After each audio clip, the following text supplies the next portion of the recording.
welcome to Butterfly Kisses, a journey of spiritual transformation. I am your host, Amy Gray-Cunningham. Today, I want to talk to you about life, love, and our spiritual journey through this physical world. I ask that you give me a little latitude today as I speak, because the story I'm going to tell you is not an easy one for me to discuss.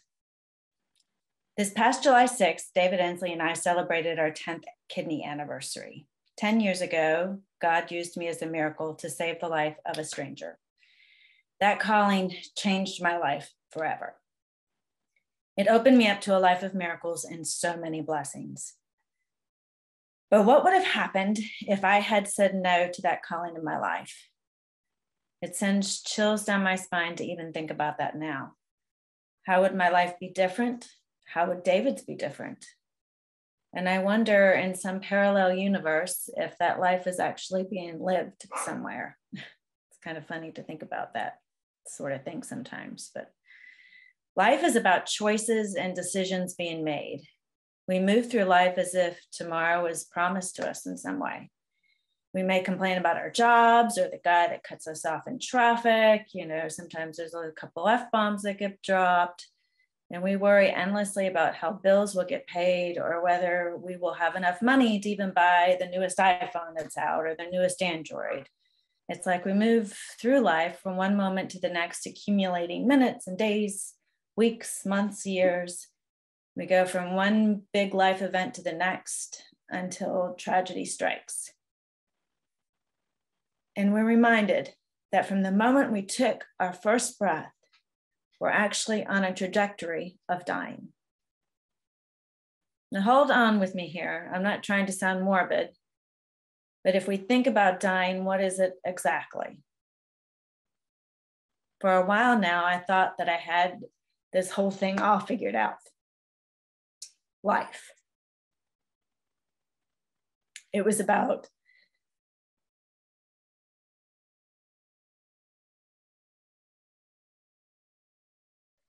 It's about spiritual transformation, living our divinity through our humanity, and experiencing ourselves as the divine creators of our own experience. And that's what I truly believe. A little over a month ago, I thought my life was perfect. Well, almost perfect. I was choosing to live in joy, or at least that's what I thought. I thought everything was going along smoothly. Our oldest son was getting married to the love of his life. My husband and I had built our dream home together. Financially, things were coming together for us. I had started a spiritual business that was taking off, and not to mention this podcast, which was receiving record downloads. Thank you, by the way. I really appreciate that. And I still do. And I felt like I had it all. And then I was reminded, rudely, I think, that life is not guaranteed. I vividly remember the day my son was born 27 years ago, which seems like a lifetime ago now. But I remember looking at him, terrified I would break him or something. He was just this little thing. And I remember telling him I had no clue what I was doing, but if he were patient with me, I would figure this thing out and we would do it together. And then like that, he was off to kindergarten. And then with another blink of an eye, he was off to college. Life, it just happens, and it happens fast. It was a series of, life is a series of moments, often habitual moments. How many times have you taken the same route home from work and pulled into the driveway wondering, how did I get here? Utterly oblivious to the drive and the world around you. Life happens, and it's a series of choices and decisions in everyday moments. A little over a month ago, I thought I had everything figured out, and then life happened. The thin veil that separates heaven and earth became very real.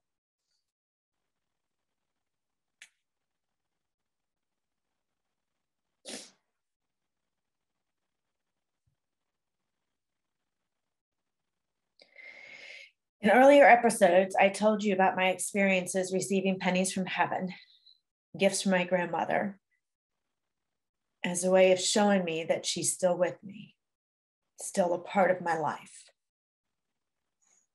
And I can hear her in my head guiding me in my life, often laughing at me. Seriously, sometimes I hear her laughing at me because she knows I don't have this all figured out. I even named this podcast after my father, whom I still have a relationship with on the other side. And he sends me signs of yellow butterflies when he's around. Our song was Butterfly Kisses by Bob Carlyle, which is another reason why this podcast is called Butterfly Kisses. But all this knowledge didn't prepare me for the real human pain I would feel the day my husband passed. Like I said, please grant me a little latitude here.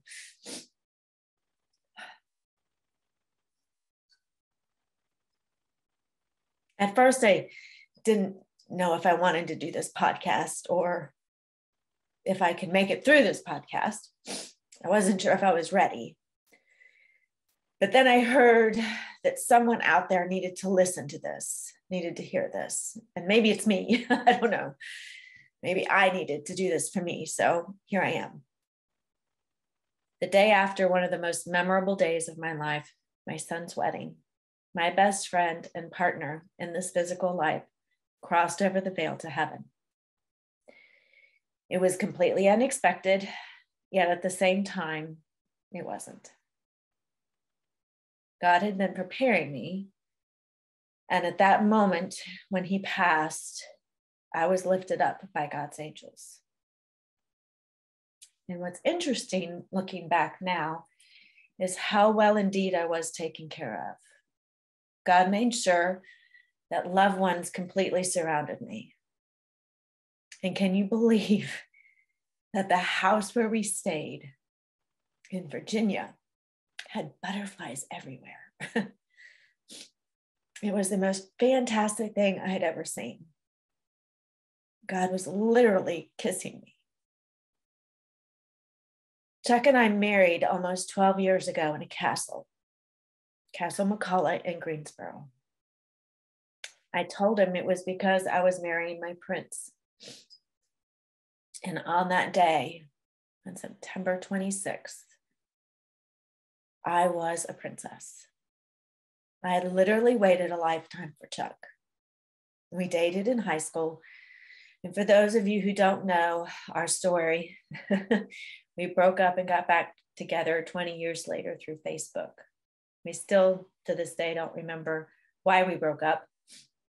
I believe it had something to do with a little blonde girl I saw him with shortly after we broke up, but he doesn't seem to remember that story as well as I do. But I'll never regret choosing to love Chuck. And it was a choice. And our life together was not easy. We endured tremendous loss. First, he lost his sister to breast cancer. And then 2 years later, he lost his mother to a heart attack. 2 years after that, he lost his father to cancer. And it felt like every 2 years, we were literally burying a Cunningham. And Chuck didn't know how to deal with the grief. He stuffed it. And he had a hard time dealing with his loss. And he drank. He drank to numb the pain. And I would try to talk to him about heaven because working in the Akashic records, I knew and I kind of understood heaven and what it meant. And I wanted, I could hear his sister and I could hear his mother but he didn't want to have anything to do with it. And one time he told me that he thought once you were dead, that was it, you were gone. And now I'm sure when he crossed over that veil, he hated to admit that I was right and that he had to admit that heaven is real and that we don't actually die. And I do believe that we don't actually die. And I do believe that Chuck is still with me because I can still feel him. I heard it explained one time that our bodies are kind of like luggage that we leave behind when we're done experiencing our divinity here in this third dimensional world. Everything is temporary. It's what we do while we're here that matters. I love my husband immensely. And because of that, losing him in this physical realm hurts terribly. But I still feel him, and I still receive messages from him. Sorry, I did ask for latitude, remember? Shortly after he passed, I had asked him to show me a sign that he was okay and that he was well in heaven. And I heard in my mind space, one deer. And I remember thinking, I thought, what the heck kind of sign is that, one deer? I'm like, okay. In our neighborhood, we have a massive family of deer. And Chuck loved seeing the deer come through our yard. That was one of his favorite things to watch, was the deer. And he would constantly take pictures of them on his phone. And he would call me whenever he would see the deer come around. But there was never just one deer. There was always a herd of them together. And so when I heard one deer, I was thinking to myself, how is he going to do this? So, well, a few mornings after we got back from Virginia, I was up like at 4 a.m., couldn't sleep. And I let the dogs outside and went to go make a pot of tea. And the dogs started barking. And the dog and Buddy, our hound dog, he was howling. It was 4 a.m. And I'm thinking, oh my good gracious, I'm going to wake up the neighborhood. So I go to the back door and I yell quietly, mind you, at them. I'm like, please, hush, hush. And of course they weren't listening. And I was afraid, the neighbors are going to wake up. So I go looking for shoes. And wouldn't you know it, my Crocs are literally right there by the back door. And I don't remember leaving my Crocs there. So I put them on and I truck outside quietly, yelling at them to shush. And of course, they weren't listening to me. So I walk over, they're behind the shed, and I walk over and Sadie and Charlie come running over, but there's no Buddy. And I yell for Buddy. As I'm yelling for him, I'm turning around to walk back towards the house, and Buddy starts howling again. And I'm like, oh, Lord Jesus, So I walk back to the shed quietly, yelling at him, and he darts out from behind the shed. And with him was this one deer. And it follows him beside the fence. It's on the other side of the fence, but it follows him and it stops right in the driveway at the other. And I'm standing there. Literally, I could reach out and touch this deer. And all three dogs sit quietly at my feet. And it was still dark out. The silence was just deafening. It was so still and quiet. And I just stared into this deer's eyes. And tears were just streaming down my face. Because it was Chuck. There was my one deer. Chuck was well and happy. So, I got my miracle and I knew that Chuck was okay. And I talk to Chuck all the time. Sometimes I'm yelling at him. Sometimes I ask his advice. He was really good at giving advice and listening. Most of the time I cry. But when I'm doing something different, I do hear from him. And I receive a sign. I receive one deer. And I've seen it twice now. Closing the blinds in our windows and closing up the house. Sometimes there's one deer just sitting out the window and he'll just stare at me. And it's kind of like him letting me know he's still here and that I'm still his girl. So remember, latitude here. Our relationship changes. I've heard heaven is kind of like, it's like going to another state or someplace where they'll need to call on the phone. And you can talk with them, only you don't actually have a phone. You can just talk, and they do want to hear from us. And I can just start speaking, and they do hear and they do see, and they want to know what's going on in our lives, and they want to communicate with us. And I do this with my grandmother and my father all the time, so I don't know why I think it's any different with my husband, but it's still mourning the physical loss of him. I'm more in the plans that we made for our future. I'm more in the grandchildren that we plan to spoil, the places we wanted to visit. Latitude, remember?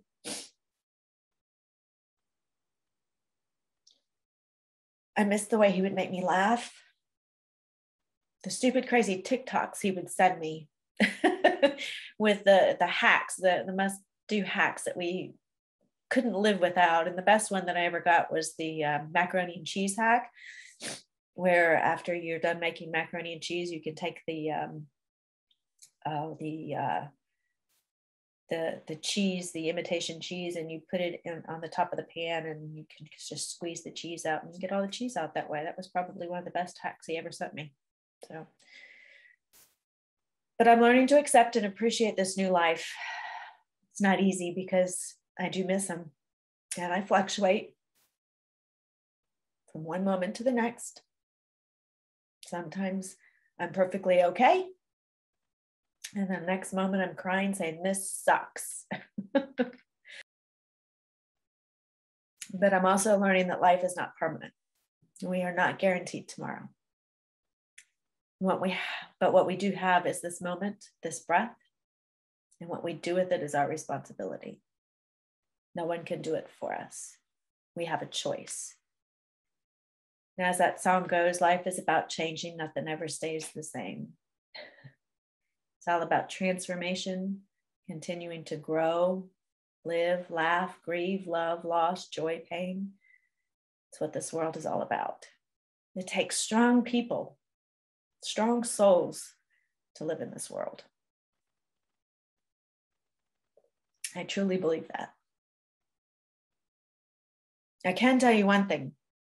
I will never regret my choice to marry Chuck, and I would do it all over again, even if I knew it would mean losing him in the physical world 12 years later, because I do believe on the other side of this pain is inexplicable joy, and that one day I will get there,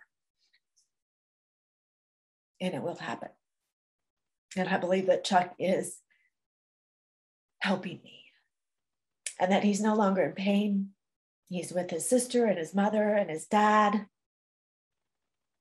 and he's happy. And he's happy for me as well. I was allowed to love and care for one of the greatest men I know. He wasn't perfect. He was far from it, but he was imperfectly perfect for me. And I know for sure that this wasn't our first dance, and it won't be our last. And we can never be separated. I read it's kind of like a glass vase, this world, this life. The space on the inside of the vase is the same space on the outside of the vase. And one day the glass will break, and all that will be left is the same space. And that's my love for Chuck. That's my love for God and for you, my family. We're all one. We can never be separated. We are all one space, temporarily housed in this glass vase. So until next time, my friends, thank you for giving me a little latitude to share my love for Chuck, to share my love for life. And I do know that we will make it to the other side of this. And I do know that life is all about choices. It's about responsibility to make those choices. And I get to choose how I mourn Chuck. I can curl up into a little ball and wish this never happened, which I have done. Or I can get on with living life, which is what Chuck would want. Thank you for listening. Until next time. Thank you for joining me on another episode of Butterfly Kisses, a journey of spiritual transformation. If you like what you've heard, please subscribe by hitting the subscribe button. This way you won't miss it when a new episode is released. Also join me on the Facebook page at Butterfly Kisses Podcast. Here we can continue the conversations we've been discussing on these podcasts, and you can also ask questions of our guests as well. Also, if you're interested in learning more about Akashic Record readings, you can schedule a free 15-minute consultation with me on the Facebook page, or you can do so by visiting my website at amygray-cunningham.com. Again, thank you, and remember, always spread your gorgeous wings, my friend, and fly. Until next time, see ya.